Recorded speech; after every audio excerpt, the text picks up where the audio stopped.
के लिए, जो महिलाओं के न्याय के लिए लड़ाई लड़ रहे हैं, आदरणीय राहुल गांधी जी, सम्मानित राहुल गांधी जी का जोरदार तालियों के साथ स्वागत करेंगे।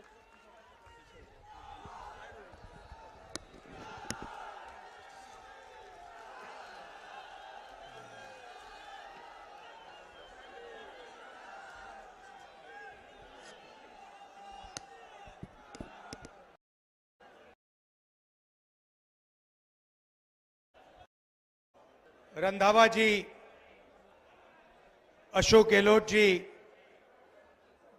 जीतू पटवारी जी,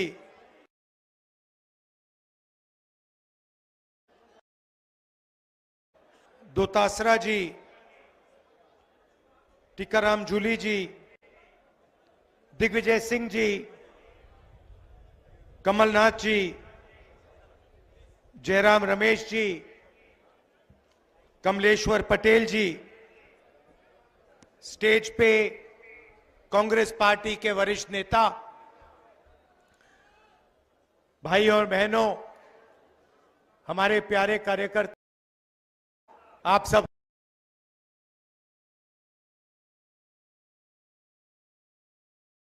बहुत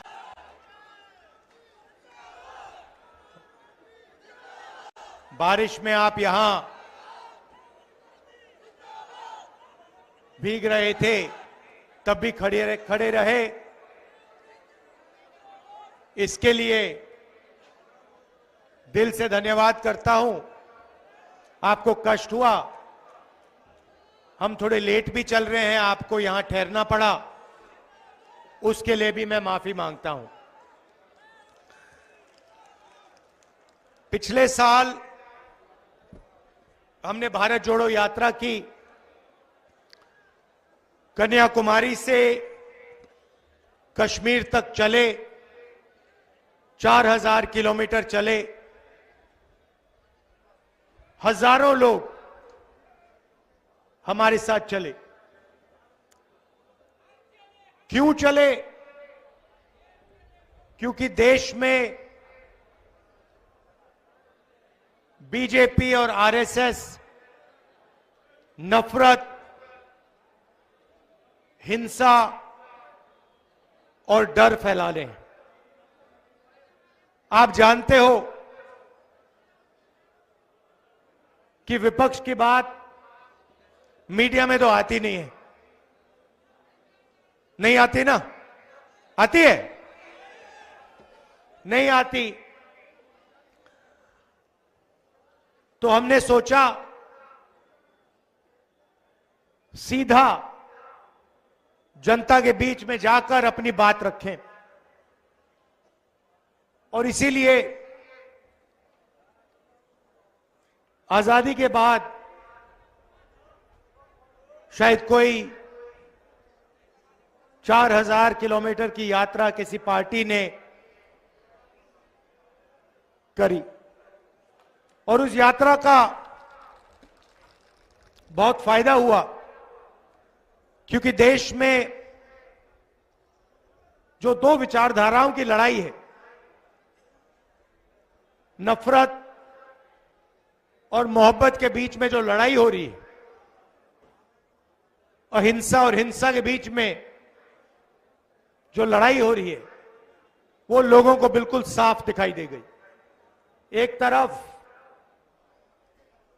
बीजेपी के लोग एक धर्म को दूसरे धर्म से बांट रहे हैं, एक जात को दूसरी जात से बांट रहे हैं, एक प्रदेश को दूसरे प्रदेश से बांट रहे हैं, और दूसरी तरफ कांग्रेस पार्टी सबको एक साथ लाने की कोशिश कर रही है, और यात्रा से एक लाइन में कांग्रेस पार्टी की पूरी विचारधारा एक लाइन में आ गई। नफरत के बाजार में मोहब्बत की दुकान खोलती है कांग्रेस पार्टी। अब बहुत सारे लोग आए हमारे पास, उन्होंने कहा देखिए आप कन्याकुमारी से कश्मीर तो चले, मगर ऐसे बहुत प्रदेश हैं जहां आपने अपना मैसेज, अपने विचार नहीं पहुंचाए। बंगाल है, असम है, नॉर्थ ईस्ट है, उड़ीसा, झारखंड, छत्तीसगढ़, गुजरात। तो बहुत सारे लोगों ने कहा कि आपको वहां भी जाना चाहिए, एक दूसरी यात्रा होनी चाहिए, मणिपुर से महाराष्ट्र तक। और हमने ये बात मान ली और इसलिए मैं आज आपके सामने यहां खड़ा हूं। आपको एक फायदा हुआ कि मध्य प्रदेश एक प्रकार से देश का जो दिल है, उसमें से दोनों यात्रा निकल रही है। इसमें हमने एक और शब्द जोड़ दिया। पहली यात्रा भारत जोड़ो यात्रा थी, दूसरी यात्रा में हमने न्याय शब्द जोड़ दिया। पहली यात्रा में जब हम चल रहे थे तो मैं लोगों से पूछ रहा था कि देश में ये जो नफरत फैलाई जा रही है, जो हिंसा फैलाई जा रही है, इसका कारण क्या है? जरूर बीजेपी फैलाने का काम करती है, मगर ये जो कर पा रहे हैं इसका कारण क्या है? और सबने मुझे जवाब दिया, इसका कारण अन्याय है। अलग अलग तरीके के अन्याय हो रहे हैं। युवाओं के साथ बेरोजगारी, किसानों को सही कॉम्पेंसेशन नहीं दिया जाता, सही दाम नहीं दिया जाता। तो अलग अलग तरीके के अन्याय हो रहे हैं, इसीलिए भारत में नफरत फैल रही। तो इसलिए हमने ये शब्द अपनी यात्रा में जोड़ दिया, भारत जोड़ो न्याय यात्रा। आप जानते हो, क्योंकि अन्याय आपके साथ हो रहा है। सबसे बड़ा आर्थिक अन्याय, आप जानते हो कि इस देश में 22 ऐसे लोग हैं जिनके पास उतना ही धन है जितना हिंदुस्तान के 50% आबादी के हाथ में है। 22 लोगों के हाथ में धन है, उतना धन है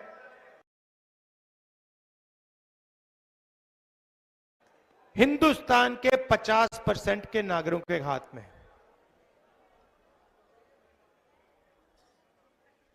जो 50% इस देश के सबसे गरीब लोग हैं, उनके हाथों में देश का 3% धन है। और जो देश के 5% सबसे अमीर लोग हैं, उनके हाथ में 60% देश का धन है। तो सबसे पहले आर्थिक अन्याय, 40 साल से सबसे ज्यादा बेरोजगारी। अगर आप युवाओं की बेरोजगारी को देखें तो हिंदुस्तान में पाकिस्तान और बांग्लादेश से दुगनी बेरोजगारी है। ठीक से सुनो, पाकिस्तान और बांग्लादेश से दुगनी बेरोजगारी हिंदुस्तान में है।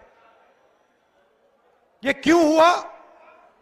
क्योंकि नरेंद्र मोदी जी ने नोटबंदी की, जीएसटी लागू की, और जो छोटे व्यापारी हैं, जो छोटे कारखाने चलाते हैं, स्मॉल और मीडियम बिजनेस चलाते हैं, जो इस देश को रोजगार देते हैं, वो एक के बाद एक।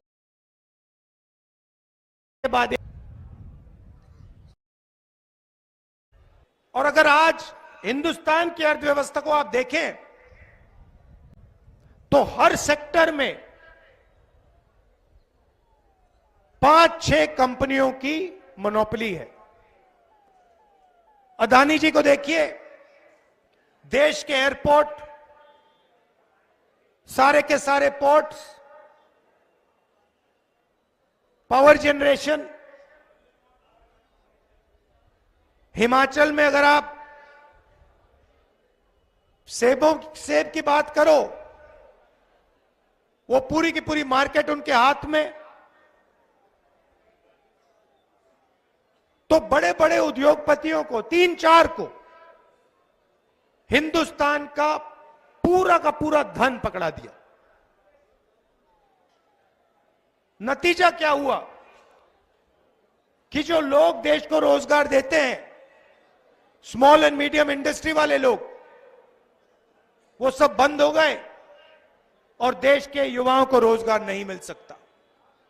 और किसी भी प्रदेश में आप चले जाइए,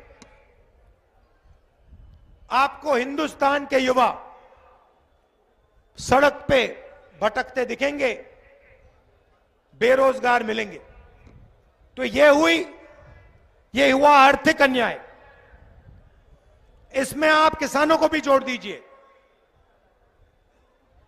नरेंद्र मोदी जी ने 16 लाख करोड़ रुपया हिंदुस्तान के 10-15 उद्योगपतियों का माफ किया है। किसानों का 1 रुपया माफ नहीं किया है। आज तक 10 साल में किसानों का 1 रुपया माफ नहीं किया। और किसान क्या कह रहा है? किसान सिर्फ एमएसपी मांग रहा है कि भाई हमें सही दाम दिलवा दो। हम मेहनत करते हैं, 24 घंटा काम करते हैं, ठीक है, हमारा नाम अदानी नहीं है, अंबानी नहीं है, मगर हम मेहनत करते हैं, देश को भोजन देते हैं। हम सिर्फ सही दाम चाहते हैं और कुछ नहीं। होता क्या है, जैसे ही किसानों का अनाज तैयार होता है, एक्सपोर्ट इंपोर्ट पॉलिसी को बदल के दाम गिरा देते हैं। फिर किसानों को अपना माल कम दाम पे बेचना पड़ता है, फिर दाम फिर से बढ़ा देते हैं।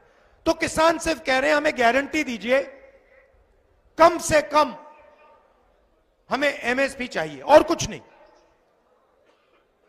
बीजेपी के लोग कहते हैं एमएसपी नहीं मिलेगी। मैं आपको यहां कह रहा हूं, जैसे ही दिल्ली में कांग्रेस पार्टी की सरकार आएगी, हमने मैनिफेस्टो में लिख दिया है लीगल एमएसपी हिंदुस्तान के किसानों को हम दे देंगे। तो ये हुआ आर्थिक अन्याय। अब इसमें आप सामाजिक अन्याय जोड़िए। इस देश में 50% पिछड़े लोग हैं, 15% दलित हैं, 8% आदिवासी हैं। कितना हुआ? 73% लोग या पिछड़े हैं, या दलित हैं, या आदिवासी हैं। और आपकी भागीदारी कहीं भी नहीं है। आप हिंदुस्तान की सबसे बड़ी कंपनियों की लिस्ट निकालो, मैंने निकाली है, उनके मालिकों के नाम देखो। 73% आबादी में से आपको एक मालिक नहीं मिलेगा। फिर सीनियर मैनेजमेंट की लिस्ट निकालो, उसमें भी आपको एक व्यक्ति नहीं मिलेगा। मीडिया में जाके देखो, मीडिया की बड़ी कंपनियों की लिस्ट निकालो, मालिकों के नाम निकालो, आपको नहीं, ठीक है, आपको एक मालिक नहीं मिलेगा 73% से। बड़े बड़े रिपोर्टर्स के नाम निकालो, इन्फ्लुएंसर्स के नाम निकालो, वहां भी 73% में से आपको एक नहीं मिलेगा। ठीक है, पता नहीं, शायद पिछड़े लोग, दलित, आदिवासी भागीदारी नहीं चाहते, बड़ी बड़ी कंपनियों के मालिक नहीं बनना चाहते, मीडिया में भागीदारी नहीं चाहते। चलो तो फिर बड़े प्राइवेट कॉलेजेस को देखो, प्राइवेट यूनिवर्सिटी को देखो, उनके मालिकों में आपका एक आदमी नहीं। सेंट्रल यूनिवर्सिटी के प्रोफेसर्स की लिस्ट निकाल दो, उसमें आपके 73% के 10% लोग हैं, और वो भी छोटे छोटे प्रोफेसर। ब्यूरोक्रेसी में देखो, हिंदुस्तान की सरकार को 90 लोग चलाते हैं, आईएएस अफसर हैं, हिंदुस्तान के पूरे बजट को बांटते हैं। उनकी लिस्ट निकालो। 90 में से 3 पिछड़े वर्ग के हैं, 1 आदिवासी है, 3 दलित हैं। और जब बजट को बांटने का काम आता है तो उनको कोने में बैठा दिया जाता है।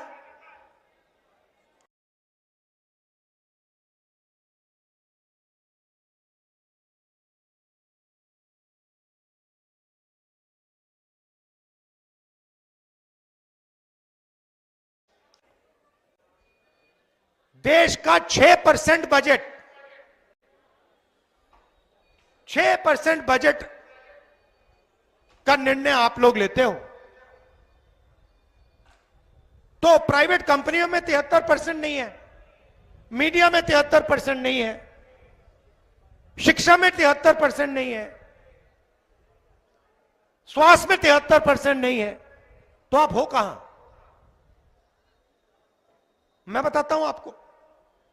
मनरेगा की लिस्ट निकालो, मजदूरों की लिस्ट निकालो, उसमें आपके नाम दिख जाएंगे। जितने देखने देख लो। कॉन्ट्रैक्ट लेबर की लिस्ट निकालो, उसमें आपके नाम दिख जाएंगे। सफाई कर्मचारियों के नाम निकालो, उसमें आपके नाम दिख जाएंगे।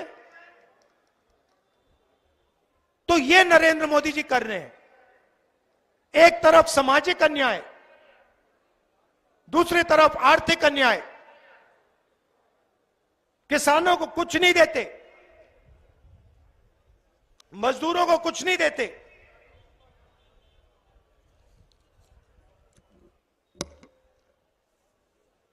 और पूरा का पूरा फायदा 10-15 बड़े बड़े उद्योगपतियों को देते हैं। इसीलिए हमने यात्रा में न्याय शब्द जोड़ दिया, क्योंकि हम चाहते हैं कि इस देश में ये जो अन्याय फैल रहा है ये खत्म हो, और गरीब लोगों को, कमजोर लोगों को न्याय मिलना शुरू हो। सामाजिक न्याय का क्रांतिकारी कदम जाति जनगणना है। ठीक है, जिस दिन ये हो गया, उस दिन 73% को इस देश में भागीदारी मिलनी शुरू हो जाएगी। वो पहला कदम है, क्योंकि आप लोगों को अपनी शक्ति पता लग जाएगी। आपको पता लग जाएगा कि भाई हम 73% हैं और हमें कुछ मिल नहीं रहा इस देश में। जाति जनगणना 2 स्टेप्स का होगा। 2 सवाल के जवाब उससे मिलेगा। पहला, पिछड़ों की कितनी आबादी, दलितों की कितनी, आदिवासियों की कितनी, और दूसरा, इस देश में जो धन है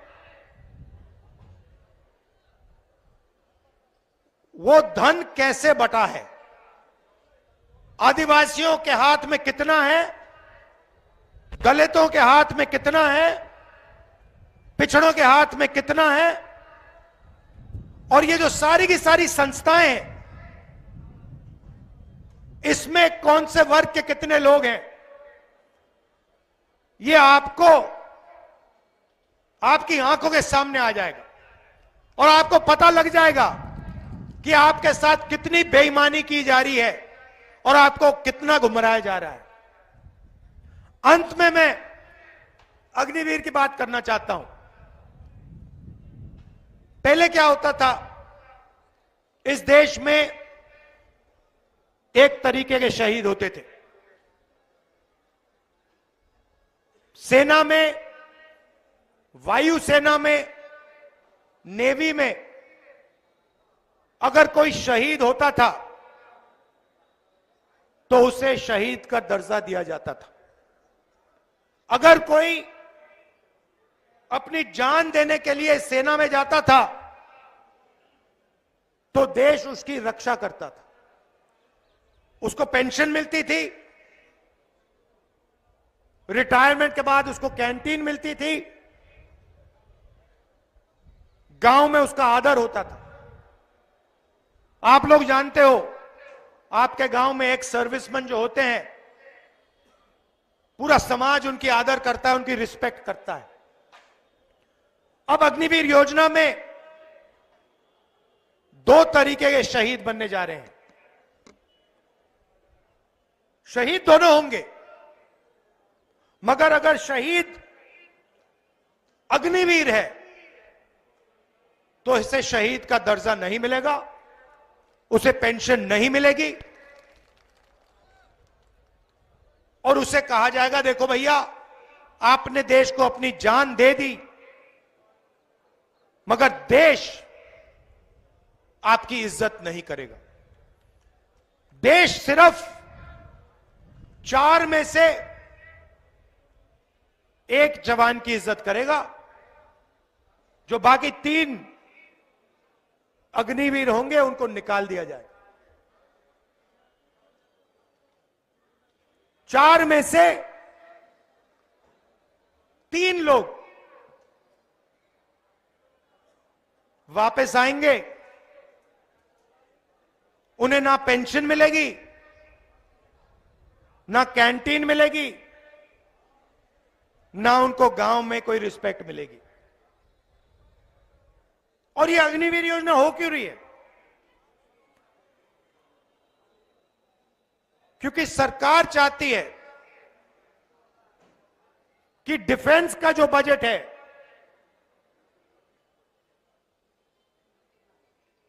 वो जवानों का ना मिले, उनकी पेंशन में ना जाए,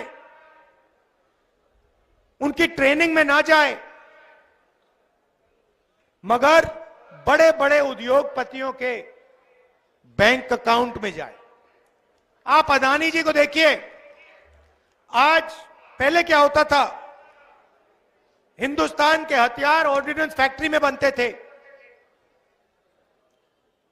गोला बारूद ऑर्डिनेंस फैक्ट्री में बनता था, एचएल हवाई जहाज बनाता था। अब क्या हो रहा है, एचएल को परे कर दिया। अदानी जी अब हथियार बनाएंगे, बारूद बनाएंगे, गोलियां बनाएंगे, ड्रोन बनाएंगे, हवाई जहाज बनाएंगे। और भाइयों बहन, ये बनाने वाले नहीं है, ये होगा क्या, ये बाहर कंपनी को कॉन्ट्रैक्ट दिया जाएगा, बाहर की कंपनियों को कॉन्ट्रैक्ट दिया जाएगा और अदानी जी को उनका पार्टनर बनाया जाएगा और फिर उनका माल अदानी जी यहां बेचेंगे और डिफेंस का बजट सीधा अदानी जी के बैंक अकाउंट में जाएगा और हमारे जवानों को कहा जाएगा देखिए, अदानी जी का जमाना है, आपका बेटा मर गया, आपका भाई मर गया, उसको हिंदुस्तान की सरकार शहीद का दर्जा नहीं देगी, उसकी रक्षा नहीं करेगी, तुम जानो तुम्हारा काम जाने।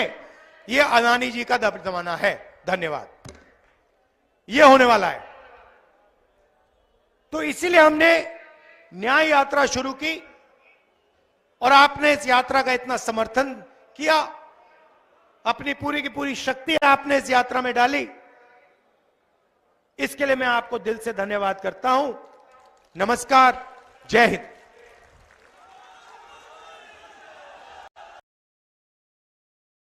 मैं आभार व्यक्त करने के लिए बुलाऊंगा हेमंत कटारे जी को, आए और आभार व्यक्त करें हेमंत कटारे जी।